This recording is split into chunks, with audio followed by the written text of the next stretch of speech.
बहुत ही बड़ा घना जंगल था जिसमें टूनी नाम की एक बहुत ही सुंदर और प्यारी सी चिड़िया रहती थी। जंगल के सभी पक्षियों में टूनी चिड़िया ही सबसे खूबसूरत चिड़िया थी, लेकिन फिर भी उसे अपनी सुंदरता पर बिल्कुल भी घमंड नहीं था। वह जंगल के सभी पक्षियों के साथ हमेशा अपनों जैसा व्यवहार करती थी, जिससे जंगल के सभी पक्षी टूनी चिड़िया को बहुत पसंद करते थे। उसी जंगल में एक कालू नाम का कौवा भी रहता था, जो टूनी चिड़िया को बहुत पसंद करता था और वो टूनी से शादी करना चाहता था। लेकिन टूनी कालू कौवे को बिल्कुल भी पसंद नहीं करती थी और हमेशा उससे दूर ही रहा करती थी। एक दिन कालू कौवा टूनी के पास आकर बोलता है, अरे टूनी, तुम हमेशा मुझसे दूर दूर क्यों भागती हो? और मैं हूँ कि तुम्हारे प्यार में पागल हो रहा हूँ। टूनी, मैं तुमसे बहुत प्यार करता हूँ और तुमसे शादी करना चाहता हूँ। क्या तुम मुझसे शादी करोगी? ना बाबा ना, मैं इन शादियों के चक्कर में नहीं पड़ने वाली। मुझे तो अभी खेलना कूदना है और ढेर सारी मस्तियाँ करनी है। मैं इस शादी के बंधन में नहीं बंधना चाहती।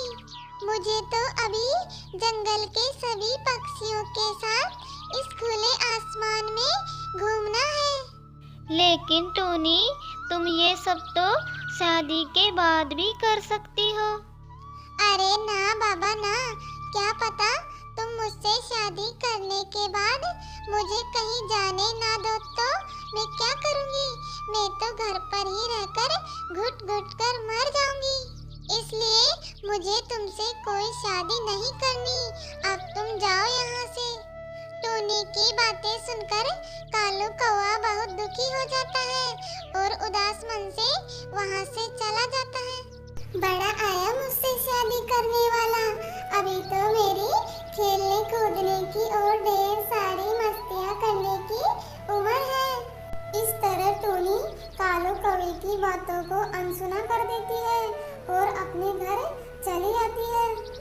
अगले दिन सुबह होते ही टूनी अपने सभी दोस्तों के साथ घूमने के लिए एक नदी किनारे पहुंच जाती है और वहां पहुंचकर सभी पक्षी एक दूसरे के साथ खेलते कूदते हैं और ढेर सारी मस्तियां करते हैं।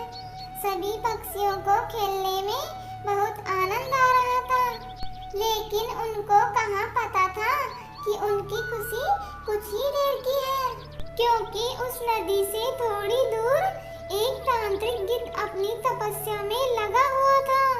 जो सभी पक्षियों के शोरगुल से तांत्रिक गिद्ध की तपस्या भंग हो गई, जिससे तांत्रिक गिद्ध को बहुत गुस्सा आ गया और वह सभी पक्षियों से बोलने लगा। अरे मूर्ख पक्षियों, तुम लोगों ने मेरी इतनी सालों की तपस्या भंग कर दी। अब मैं तुम लोगों को जिंदा नहीं छोड़ूंगा।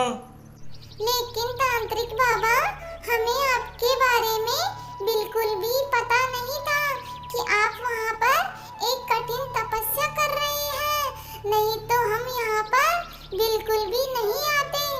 इसलिए तांत्रिक बाबा जी, आप हमें माफ कर दीजिए।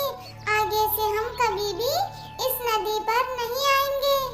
लेकिन तांत्रिक गिद्ध टूनी चिड़िया की एक भी नहीं सुनता और अपनी तंत्र साधना से सभी पक्षियों को बंदी बना लेता है। अरे शरारती बच्चों, तुम लोगों की वजह से मेरे इतने सालों की तपस्या मिट्टी में मिल गई। अब तुम लोगों को मेरे इस चंगुल से कोई नहीं बचा सकता। तांत्रिक की बातें सुनकर टूनी चिड़िया और उसके सभी दोस्त जोर जोर से रोने लगते हैं।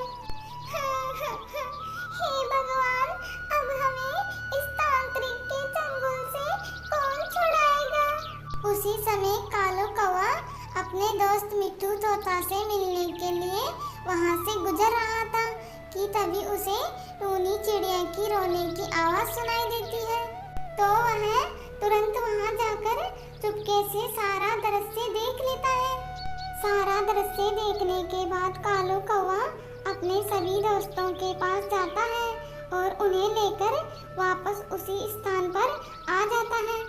कालू कौवा और उसके दोस्तों को देखने के बाद तांत्रिक की सिट्टी बिट्टी गुल हो जाती है और वह घबरा जाता है। अरे अरे, कौन हो तुम लोग और यहाँ पर कैसे आए? चले जाओ यहाँ से, नहीं तो तुम लोगों का भी यही हाल होगा।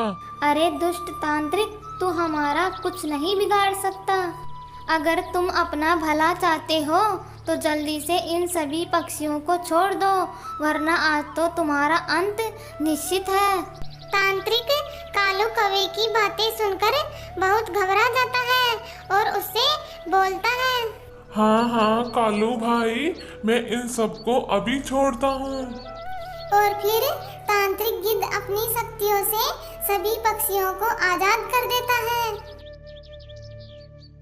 सभी पक्षियों को आजाद करने के बाद तांत्रिक दुम दबाकर वहां से भाग जाता है। इसके बाद टूनी कालू कौवे का धन्यवाद करती है और उससे शादी करने के लिए हाँ बोल देती है।